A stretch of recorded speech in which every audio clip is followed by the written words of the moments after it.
So recently at time of writing, the Switch 2 has just come out and I brought Mario Kart World with it, and to briefly give my thoughts on it because it's not the main point of the video. The main gameplay is fun as ever, it's Mario Kart, you know it will be, but there's a lot of decisions made that I'm not a fan of. I don't like the long straight roads being included in the cups where you have to drive from course to course, and I think the open world free roam section needed a map to help you track the challenges a bit better. I bring this up because right before it came out, I was in the midst of platinuming the subject of today's video, Team Sonic Racing, in preparation for Crossworlds release later this year. And despite them both being kart racers, Sonic Racing is noticeably a lot faster than Mario Kart, because of course it is. Not saying it's better, because it isn't, but the speed disparity was very noticeable. Now enough about Mario Kart, more about Sonic as it should be. To give an incredibly brief overview, it's a kart racer with Sonic characters and the sequel to Sonic All-Stars Racing Transformed. Team Sonic Racing is generally regarded as the weakest of these Sonic kart racers for a few reasons.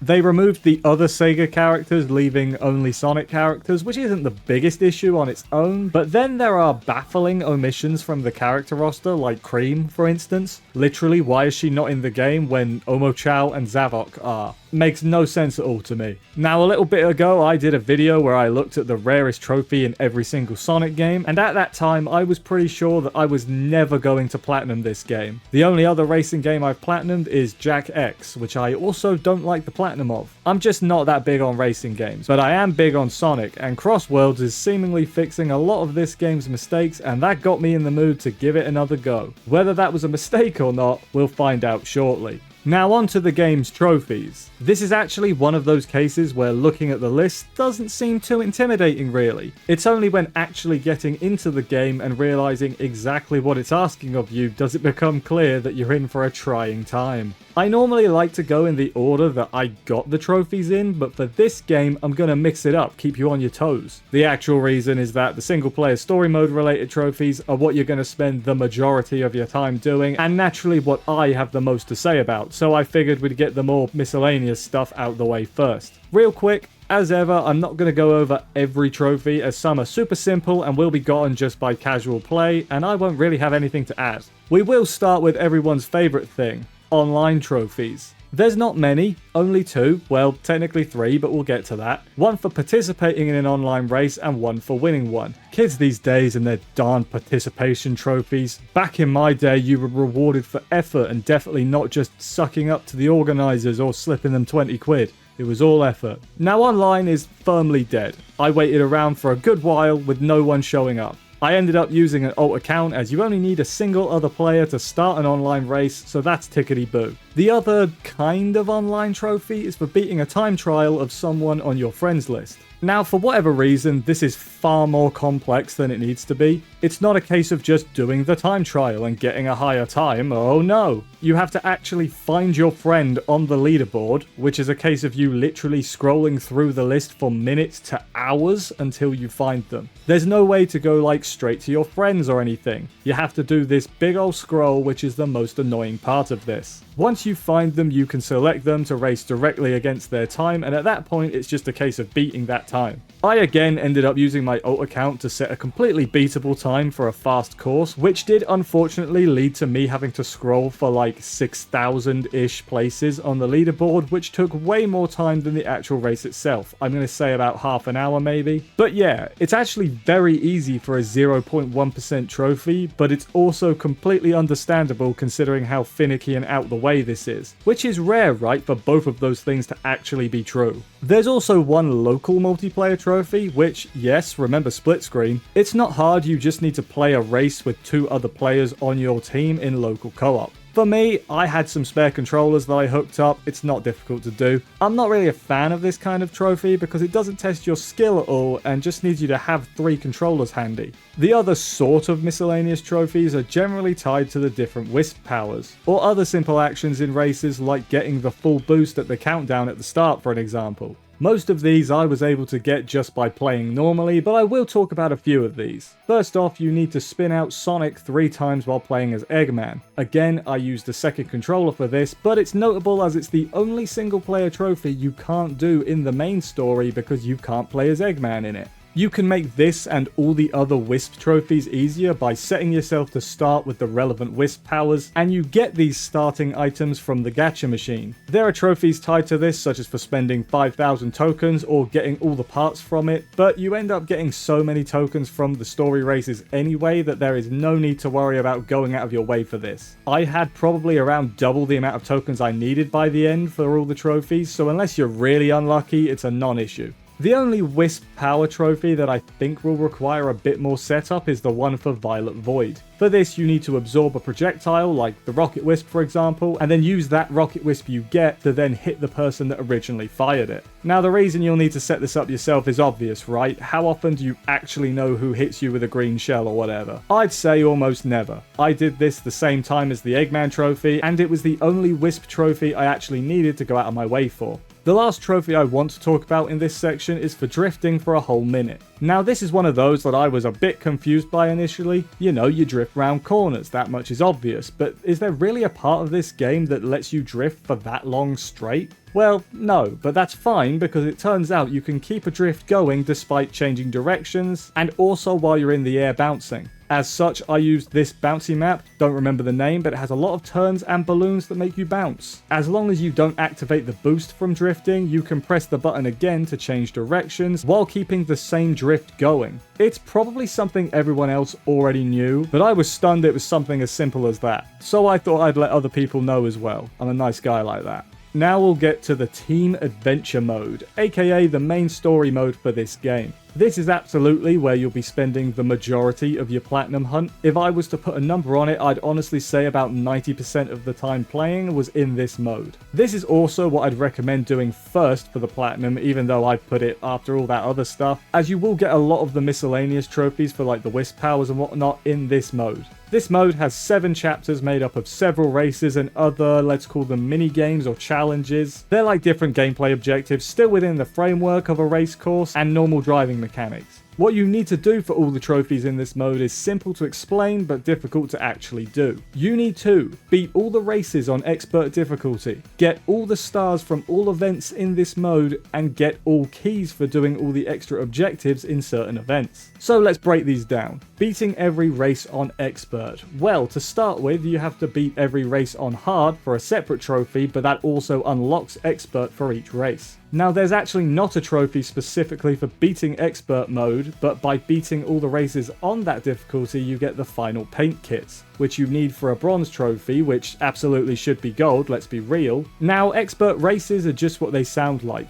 harder versions of the races, and as such there's not too much in the way of specific strategies outside of learn the courses and play well. Now one thing that is both a blessing and a curse is that coming in first place is not what counts as clearing the stage. Instead, you need to make sure you get at least 1 star. Now the stars are also needed for a different trophy, but you can get them on any difficulty. For expert, the crucial thing is that for all the single races, you can finish in any of the top 3 places and it will count as beaten, which I am very glad I figured out relatively early and only spent around 20 minutes unnecessarily replaying races I'd already cleared. Unfortunately, the Grand Prix are not this generous. They only have 1 star for finishing the cup with your team in overall first place. Yes, that's right, your team, not you individually. So first off, this just sucks, right? No getting around it. Me needing to play well is one thing, it might be difficult, but I can do that. I'm in control there. If I lose, it's because I am being bad, barring some Kart Games blue shell nonsense. But for these cups, you also need your AI to place well, and let me tell you the amount of times that I would actually manage to place first, and then I look and Shadow is in 12th place. What are you doing? Ultimate Life Form my foot. Also, why is Amy's team so good? Maybe this is just a me thing, but Amy's team was always at the top of the leaderboard if I wasn't playing as them, and in fact I actually switched to them and all of a sudden it was a lot easier. No joke. I have no idea if they're just programmed to be better than the others, maybe because they're the first team you go up against, but it was insane how consistent this was. Oh, another thing, you also can't retry individual races in the Grand Prix, so if you have an awful third race, for example, you need to restart the whole thing, which is always fun. My strategy, if you want to call it that, was to use Sonic for the single races, as I figured his speed could secure me at least 3rd place, and then for the Grand Prix, I ended up using Omochao to remove Team Rose as as the enemy's team, and because I figured that Amy could get an alright place on her own as a speed character. Again, I have no idea if that affects the AI at all, but I managed to get the plat, so it clearly worked out for me regardless. Next up, get all the stars. Now, I briefly mentioned earlier a few of them, but in addition, the single races need you to have your team finish first overall, and you also need to finish first as an individual. If I'm being honest, doing this on normal difficulty really isn't difficult. I might have had a few I missed, but the vast majority I got on my first go on every race. The non-traditional races or challenges need you to get the platinum medal, which is just a case of getting a certain score, which is different for every event. There's not a whole lot of variation in tips for individual maps, so I'll just talk about the different challenge types as a whole. Ring Race needs you to collect a number of rings within the time limit, with you gaining more time for collecting rings while drifting. These are probably the most consistently difficult of the challenge types in my experience. You need to position your drifts just right to get the large line of rings without going off course. And yeah, you should absolutely be hitting the trigger to drift as you approach rings. You don't have to hold it long for it to count, it's very lenient. I use the technique character like Rouge or Tails because I found their drifting a lot easier to manage. Again, I don't know if that was just placebo effect, but it worked for me. Destruction needs you to destroy targets, and you get more points for destroying them while drifting, even if that's by hitting them with a rocket. As long as you're drifting, it'll count. My main advice for this one is to manually hit things in front of you and then shoot your rockets backwards to get the targets behind you when they respawn.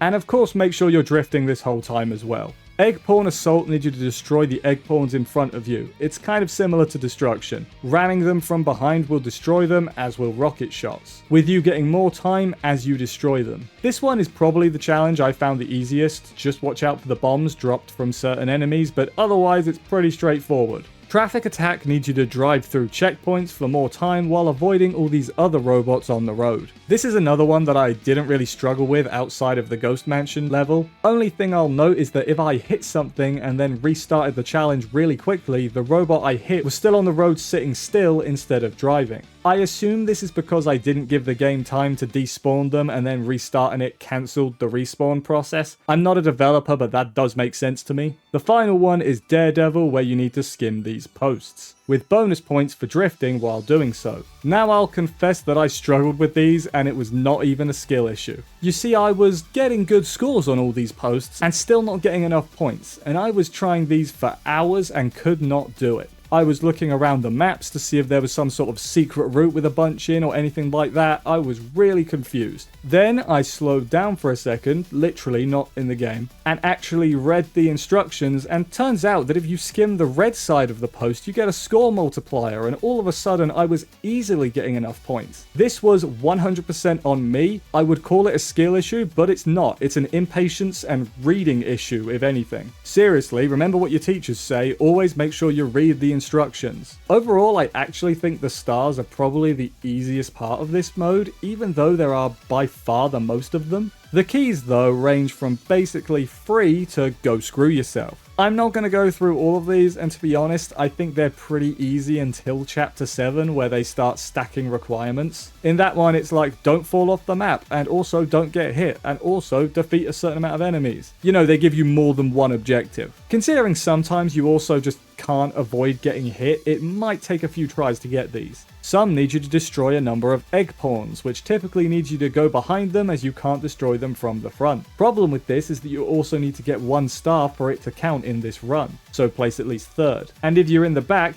you're not at the front, you're not 3rd place. I would spend the first lap in the back, then I'd get further through in the second lap, and then finally I'd go for the lead in the final lap. It is far from a guarantee. Sometimes the AI will just be better than you, and that's why it's probably better to do this on an easier difficulty. Might seem weird, but keys I just don't have a lot to say on. Once I was specifically going for them, I was able to get them all within a couple of tries. Team Adventure Mode is, as I said, what you'll spend most of your time doing, and easily the hardest part of this game's platinum. To be more specific, the Expert Grand Prix are the hardest thing in the game to me, and it sucks because it's not even necessarily a me issue. Sometimes your friendly AI just won't perform well enough for you to win, and that absolutely sucks. I've done everything right and I've been let down by the machine. At least with the challenges, I'm in control. But eventually, and I do mean eventually, I was able to do it, and finally, after many years of putting it off and ignoring it, I platinumed Team Sonic Racing. So after all this, what are my thoughts on the game as a whole? The story itself is whatever, and that's fine. I don't need a super in-depth story for a Sonic kart racing game of all things. Though actually, thinking about it, I did quite like the story mode in Sonic Riders, so actually maybe that would be cool. Bring back a proper story mode, please. The team thing is fine as a gimmick for normal play, though it quickly becomes frustrating at higher difficulties when the friendly AI screws you out of your